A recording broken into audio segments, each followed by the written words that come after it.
Hello, I'm your host, Khari Douglas, and welcome to Catalyzing Computing, the official podcast of the Computing Community Consortium. The Computing Community Consortium, or CCC for short, is a programmatic committee of the Computing Research Association. The mission of the CCC is to catalyze the computing research community and enable the pursuit of innovative, high-impact research.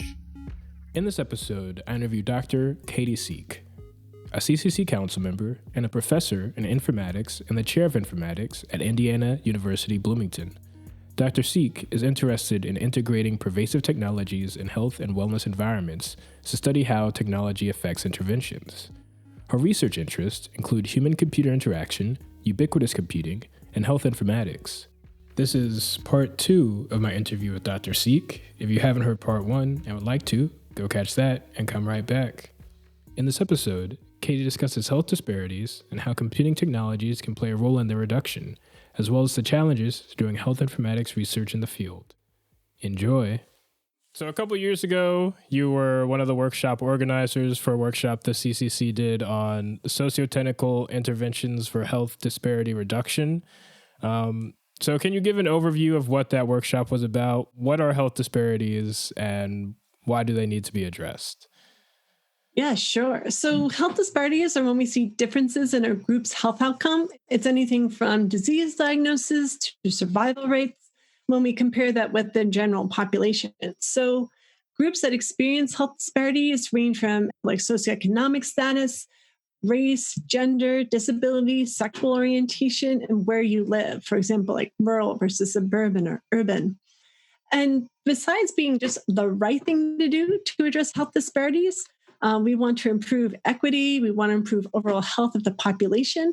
But if appealing to humanity isn't enough, then you can think of it from financially. Like everyone pays the cost when we have groups who are suffering health-wise. So that's why we have to address health disparities. And so researchers have been saying for years that technology can improve health disparities, my work included, right? Like we can't afford a dietitian for everyone who needs it. Great, let's give them an app to do it. There's no specialists in your community. Fine, let them visit the online clinic. But research studies have been kind of small. Most of the time, they're prototype systems. So we have to make sure they're small before we go broadly. And also, this work has been done in silos. So there's researchers in computing working on health disparities, like myself. There's people in health and medical informatics.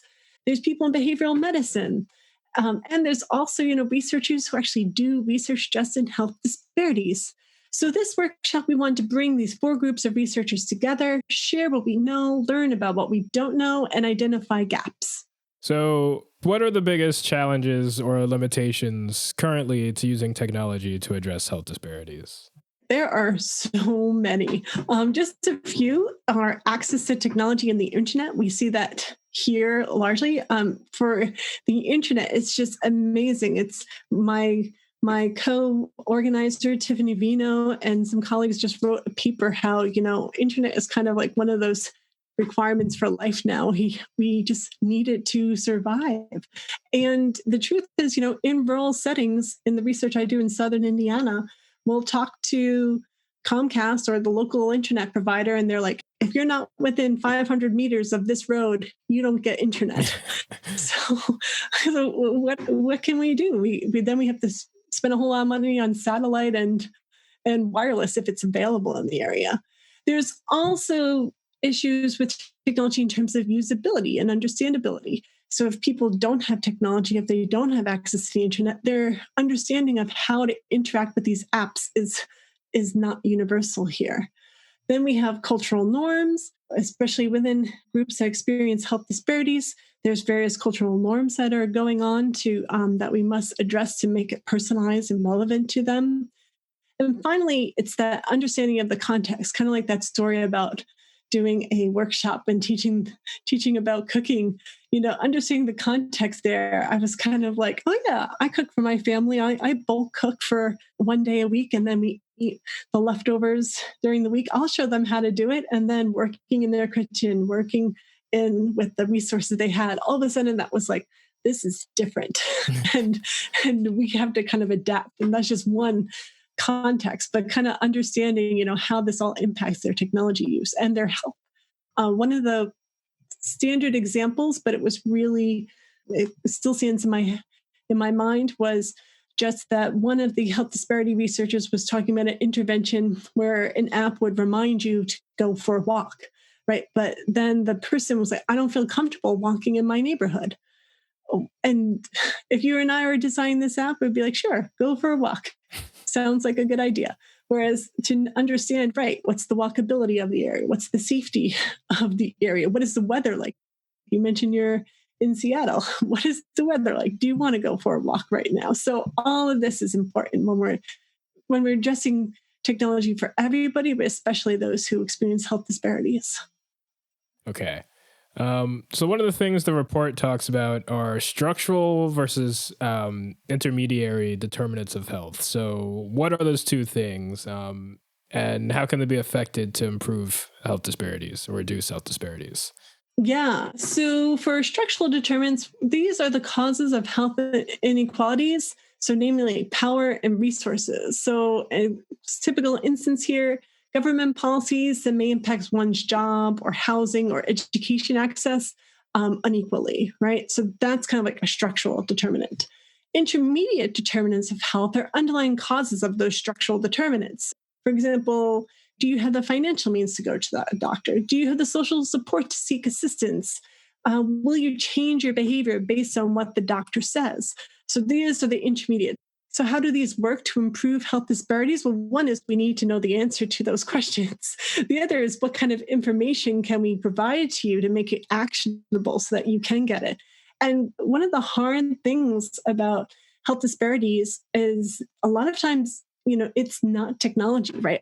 It's not technology, and it is all at the same time. We can collect data to present it to policy and decision makers to say, we need a policy, we need resources to help, and then we can start bringing in technology interventions. One thing that the report mentions is upstream versus downstream interventions. So what's the difference between those two things? Right. So in upstream, what you're kind of thinking about here is how we can improve health for larger groups of people. So typically through policy provisions. This is where we're gathering information from a technology point of view, gathering information, gathering data, and using that data so that we can impact policy. Downstream interventions, these typically focus on the health of smaller groups, providing equitable access to healthcare. So in computing, we typically focus on those downstream interventions, mostly because we know how to do technology well for small groups. And also it's what's accessible to you. A lot of our research is localized based on where we are, especially with the way our grants work. I can't go all over the place. And we also have to make sure that we can actually see some improvements in those prototypes for those smaller groups. We're slowly moving upstream. You can kind of see through time as we're moving upstream, but this takes a lot of time, resources, collaboration, and knowledge to kind of bring us up so that we can impact the policy level. Okay. Another aspect of the report is sociotechnical black boxes. I know black boxes are talked about in AI and data science pretty often, but what is a sociotechnical black box? Right. So when we're designing technology for certain groups, sometimes it works, but we're not exactly sure why it works. Is it the design, the interface? Is it the technology? A lot of times, too, we use these social behavioral theories. But the mapping between the theory and the tech is not always one-to-one. So, for example, a lot of social behavioral theories will talk about reflection. Have people reflected on, especially for diet, right? Have you reflected on your diet? And how do you do that in an app? Well, one way, and I've done this in my own research, is I'm like, okay, I'll create a page that shows everything that you've eaten in the last day or week. And then I will track user behavior. If you click on that page and you spend more than 5 seconds, I'll say that you looked and reflected on what you ate, right? But is that truly that mapping? So it's a little bit of a sociotechnical black box in that we're doing these mappings between theory and digital technology, and then what is actually working to change people's behavior. So we are not quite sure. We want more work done to think about it. The other great thing at the workshop we learned about for social behavioral theories is that the behavioral medicine researchers pointed out is that these theories, a lot of theories were created at a time when we had they were created in college campuses with students, and during that time, a lot of the students were white male, and so if we're trying to apply a sociotechnical theory to an underrepresented group who who are experiencing health disparities, is it the correct theory to use? So we also need some theory work there. Yeah, that makes sense. So are there any other key takeaways from the report that you want to mention? Yes, definitely. So one of the things is that we really need to do more research with groups that experience health disparities. And like I mentioned earlier in this interview, is that we need resources to kind of help both groups. It can't just be researchers with funding for researchers to come in. We need to ensure that everyone is supported in this research. And we have to have social behavioral theories that could work with various diverse populations, since, as we talked about, most of them were created before campuses were more diverse. And we have to design systems that could be used large scale to support those upstream interventions. So we are creating prototypes. We're seeing if they work. That's great. We need that bridge funding to go from small prototype to a larger deployment. We also need to make sure everyone at the table has a voice. This is really important, I think, with all design, but especially with those who experience health disparities, because we want them to be able to participate in the research and give us feedback on what's going on. So how do you empower everyone to feel that they do have a voice at the table is also something that is challenging, but we have to work on as researchers. We also have to understand how much people should use these interventions. What's the context and the individual characteristics influence at each stage of their usage. And then finally, we have to have more interdisciplinary bridges, because people in computing can't do this themselves. We need health behaviorists, we need social disparities researchers, medical informaticians, and also community members. So we need to keep those bridges, build up those bridges and make them stronger. So we kind of touched on this a little bit, but what techniques have you found useful to making sure that people have a voice at the table? Right. So to get a voice at the table, some things that I like to do are to identify community leaders and to first, even before they come to a research meeting, I usually meet with them and talk to them about who else will be at the table, what expertise they bring, why it's important to our group. And the other piece is making sure that they are comfortable with speaking up. And so a lot of that comes from working with the community partners to understand. The University of Michigan has a really great program. It's a couple of days long workshop where it will teach community members how to be part of a research intervention that I would love if we can model here at my own institution.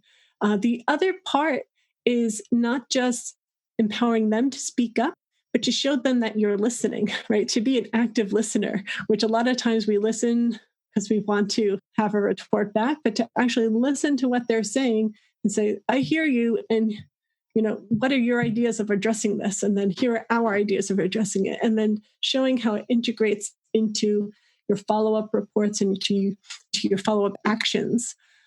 I think one of the big challenges is a lot of research is not of interest to everybody. Like, one of the big challenges when I work with bring someone to the table is the idea that, we're going to show user study data. You have to get ethics board training.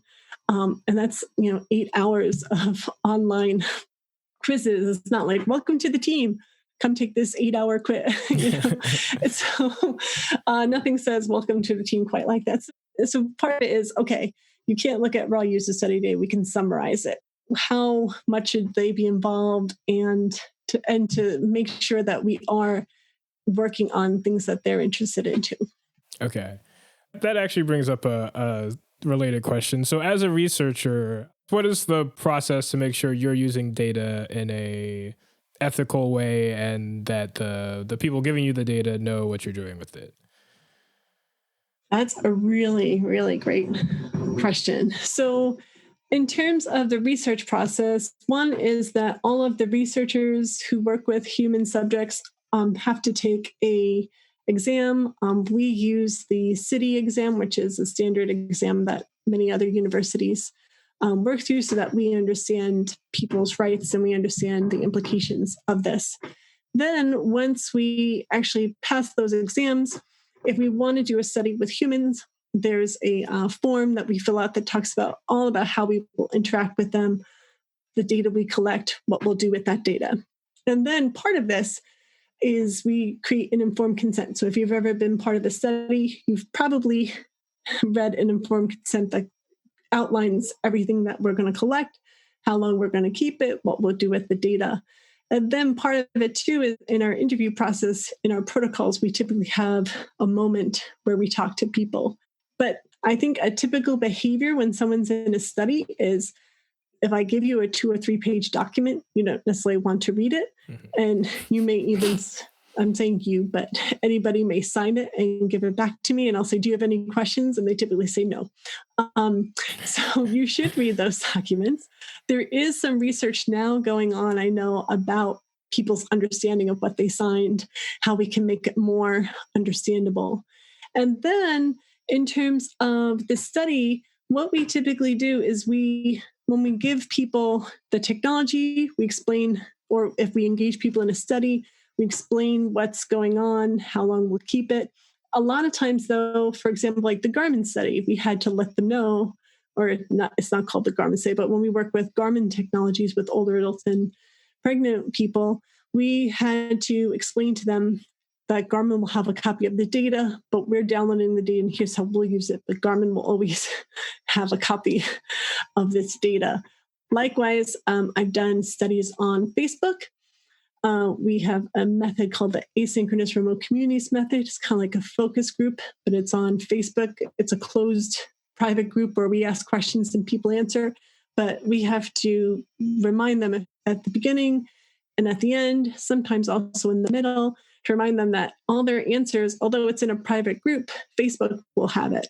And then recently we learned not only will Facebook have it, but you can download all your data from Facebook if you want, and you can see your answers in that archive too. So it's like we have to be transparent, and we should be transparent with what we how we store their data. But then there's always that we don't know what the industry will do with that data. And then the last part that my research team does is we typically, once we finish a study and we've written a paper, we will share it with our participants if they choose to either follow us or be part of or in our Facebook groups or whatnot, and we will share a paper and give feedback. Sometimes we get feedback before we submit it, and then we get feedback after, just to hear what they think of how we're presenting the data. Okay. So are you typically working with systems that already exist, like Facebook or Garmin, or do you ever develop your own internal systems to do this kind of studies? Yeah, both. So we have in my work, when I'm working with larger populations, so those upstream interventions, we need to make sure that they are rugged and well tested and well networked. So we typically use more commodity systems. But in the taper research with the older adults in the toolkits, we're actually designing our own toolkits where people can create their own home sensing or on-body sensing systems as they go. We've also created our own mobile phone apps to help people monitor their nutrition. So we kind of work with a range of either commodity systems or more prototype systems with smaller groups. Okay. And let's say someone listening to this was like, wow, I didn't know this existed. I've seen this problem in my community. How can I get health informatics researcher to study it? What would you suggest that they do? Right. So that's a great question in terms of what should they do if they wanted to get involved. I think one way is to actually, if you see a research project that you're interested in, definitely to contact the research team that's doing that research to see if they would be interested in deploying it elsewhere. So when we have mobile phone technology, we could do a research study more we could, deploy it remotely. With toolkit systems, it's a little bit more challenging. You'd have to send it, but it's still possible. So you can contact that research team to see if they're interested. Typically, we are interested in finding other populations to work with. If you have a problem in your community and you are interested in it, then you can also contact researchers at a university. That's kind of cold calling. Sometimes it works with varying luck. Another would be to contact research. You can contact myself. You can contact my colleague, Tiffany Vino. I'm putting her on the spot here, but I think she'd love that too. But you can contact researchers who are involved in these initiatives where we are working with community members. And then we would help either find someone in your local area who would be interested in working with that problem, or, if depending on what the topic was, we may be able to do so. Okay. So let me ask you about a couple other of your projects before we wrap up. So I know you've done some work on monitoring food intake.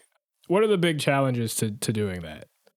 So food intake, it just takes way too much time to monitor your food intake. I believe in computing, we call it eating your own dog food. So whenever we create these apps or systems, I use them and I do exactly what I would expect participants to do. I am really bad at monitoring my food intake, even when I want to do it, even when I'm working with a dietitian, I'm bad at it. Because part of it is that manual input of everything, right? So something has to give here. Either we're going to abstract what you eat and we're going to say, oh, I had a ham and cheese sandwich, or you're going to get every little bit of information. Like I had 2 tablespoons of mayo on my sandwich. I'm not going to measure out. I'm going to estimate if that's 2 tablespoons, and I don't want to be judged. So the input is a real challenge. The other thing is that you can say, oh, you can take pictures, right? Like we all have phones that can take, well, most of us have phones that can take pictures now, but vision recognition is really difficult. We're not there yet. It's hard to know what's exactly on your sandwich when you have it. The other thing is we're not sure how big it is. Sometimes we need called a fiducial marker. You can put a quarter next to it. I know how big a quarter is, so I can get a sense of how big it is.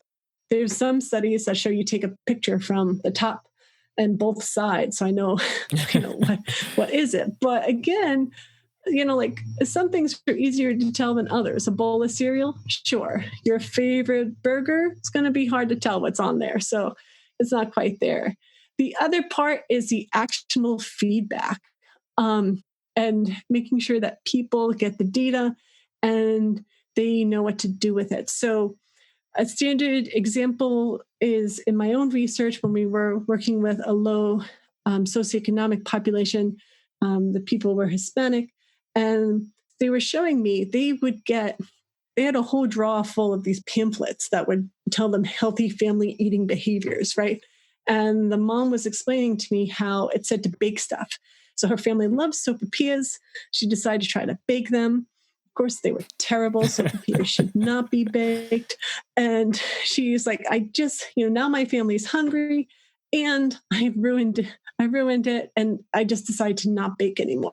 So you can't just be like, bake this. Like you have to think about what's actionable. So one of the systems that we use, we work with a nutritionist because I said, if someone puts in that they just ate a bag of potato chips, I don't want to tell them to go eat an apple, right? So we were like, okay, you ate a bag of potato chips, try now baked potato chips. Okay, great. You like, is it the salt or is it the crispiness? Okay, and we just kind of slowly made recommendations based on their craving instead of just saying, you should eat apple now.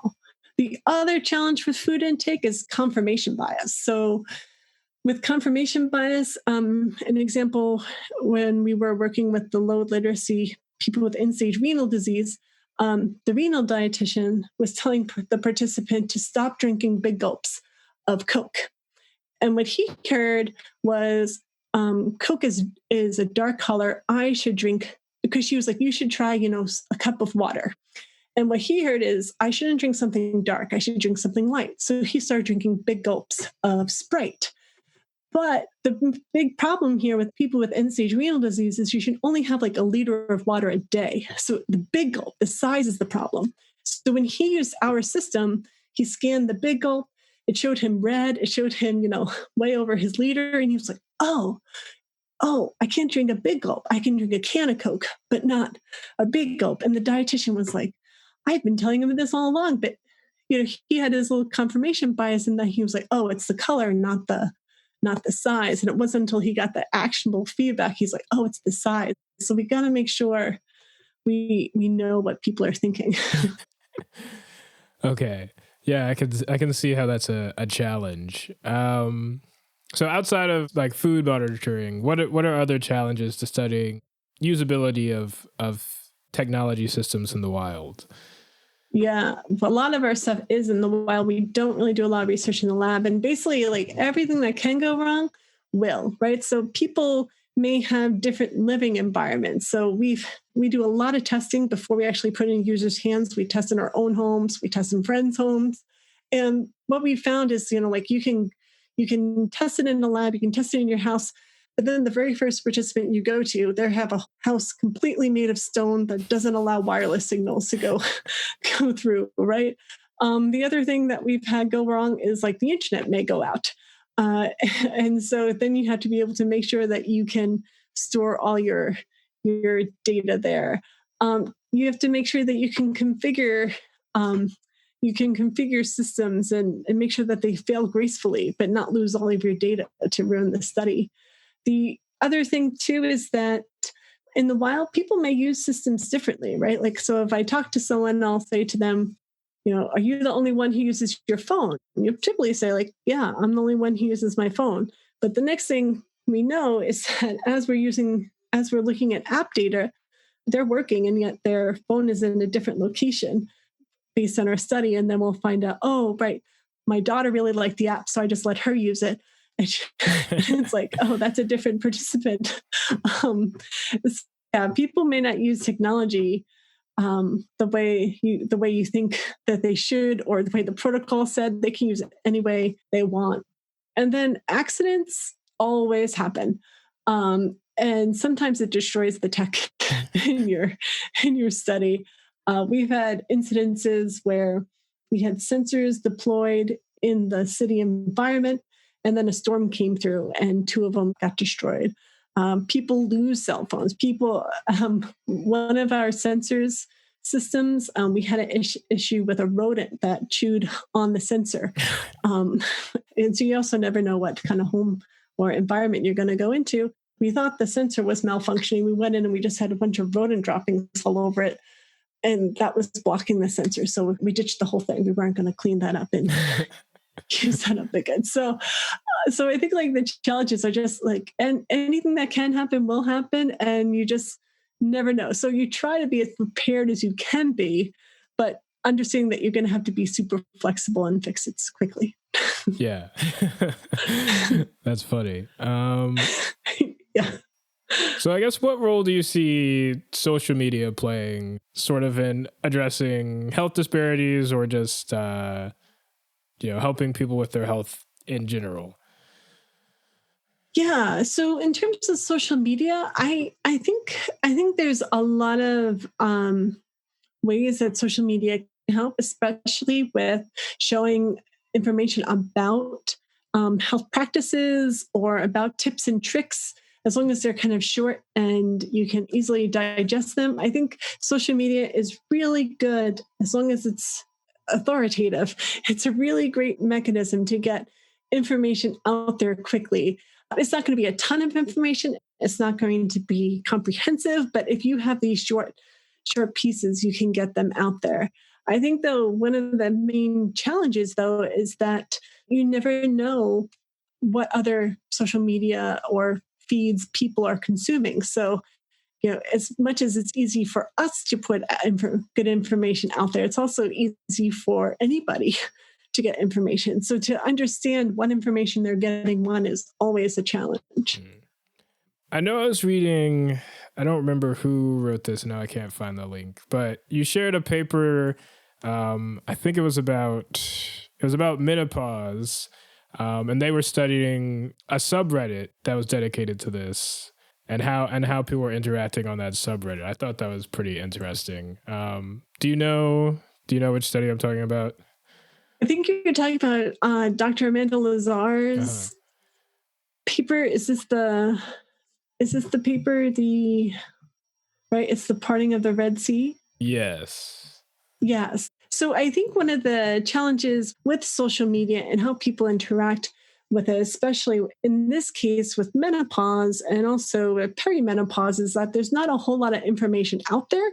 And especially around women's health, there's a whole bunch of like people don't share information. People are told that it's not a big deal. And so the only way to get it is through these social connections. It's either talking to people you trust or to go on to online media to get the information. So I think this is a way for the medical community to see like where gaps are and what alternatives people are turning to for information. And it's also a great plan to kind of get data to understand what we need to address and create information for people. So I think the menopause and the perimenopause communities are a really great area to study and to help. And what is the Proactive Health Informatics REU? The Proactive Health Informatics REU stands for Research Experience for Undergraduates. And this is a National Science Foundation program where we bring in 10 undergraduates for 8 weeks to do research with researchers. It's a really great experience, especially for people who aren't sure what research is or are kind of interested perhaps in research or grad school. It's a great way to kind of see if it's for you to just kind of try it out. So if someone's interested, how can they apply? Right. So the National Science Foundation has a website of all the REUs. So you can either think of a research experience in terms of what area you're interested in. It's not just computing. You can be any type of research that is funded through the National Science Foundation. And then you can apply typically on their website. So the application should be coming online soon. Typically it's October, November, and usually deadlines are kind of January through March. They're fairly competitive, but most REU sites are really committed to diversifying computing research. So if you should just try to apply. And the other part here is that you can either look at the research area you're interested in or the part of the country that you're interested in. There are even some international REU experiences, or you can just look at the universities that you're interested. You can spend a summer at that university. So there's all different ways to kind of think about the research experience for undergraduates. And final question, if you were to build your dream health informatics research center, what would it be? What would it do? Money is no obstacle. Yeah. I love this question. And I love this question and cringe. I think if I listened to myself in 10 years, I'd be like, oh, that was so naive. But this is my current vision. My current vision of the center, we would have a group, like 8 distributed satellite centers and communities all across the country. I'm saying 8, it could be more, but I think that 8's far enough to start up with. And we want centers in like urban and rural and suburban areas with varying demographics. And we would have community members who are integral parts of those research centers, kind of trained from like the University of Michigan, but it would be Indiana University's iteration of that program to make sure community members are actively engaged. And it would be like lay people are truly part of that research team.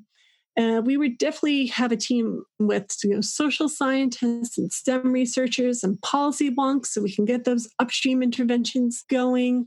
And we would have the community members identify the projects that are most important to them with the idea that we would build out over years so that researchers could also make larger contributions to their own areas. But this would also take a ton of time to recruit our collaborators because I'd really want people who are passionate about improving the lives of everyone, not just hardcore contributions, scientific contributions. And I'd want kind of like a flat hierarchy. And I know that doesn't really make sense, but in terms of leadership, we would all be working together over our 8 distributed satellite centers. It would be wonderful. And we would have well-compensated graduate and postdoctoral researchers I think a big thing right now for graduate students is making sure that they have living wages, making sure they have health insurance, making sure that they're not being knocked down by fees and their dependents are well taken care of so they be well compensated. Graduate and undergraduate researchers who would be working on projects and also doing regular community outreach. So there would be a lot of work, but again, without the community outreach component, you're losing a lot of the context. And the other part of this project, besides getting community members involved, is that we would have teachers working with our group, and we would compensate them at a researcher level, not as a public teacher level, that they would spend summers working on projects that were interested to them. And then the entire team would be helping them create modules that they can bring back to K-12 education so that children in the communities can understand what's going on. And we just want all the levels of people working together. Yeah, that would be exciting. So if someone from NSF or NIH listens to this, you know who to call. That's right. That's right. Any final thoughts before we sign off? Yeah. So one of the things I think is really important here, I've been kind of saying is I want to make sure that researchers in computing, when we are working on real world problems that are going to make an impact, we really have to make sure that we're going out to those community members to kind of see what they need, not just what we think they need. And then we have to keep revisiting to make sure that those needs are really being met with the technology we're creating. And it's going to be a challenge. We're going to have to look at those contributions. And then to kind of policymakers or grant funding agencies is to understand that these kind of connections take time, right? So if I'm addressing the community's challenge, I may be making slower progress on my scientific contributions, but it will be big. Once we get there, once we get the community buy-in, then we'll be able to do those upstream interventions. So we definitely need to kind of think longer term for funding models and expectations. Sounds good. Well, thanks for taking the time to do this interview, Katie. Have a good day. Thank you. That's it for my interview with Katie Siek. We'll be back soon with new episodes. Until then, remember to like, subscribe, and rate us 5 stars wherever you get your podcast. Learn more about the work of the CCC on our website at cra.org/CCC and find us on social media to stay up to date on our latest activities. Until next time, peace.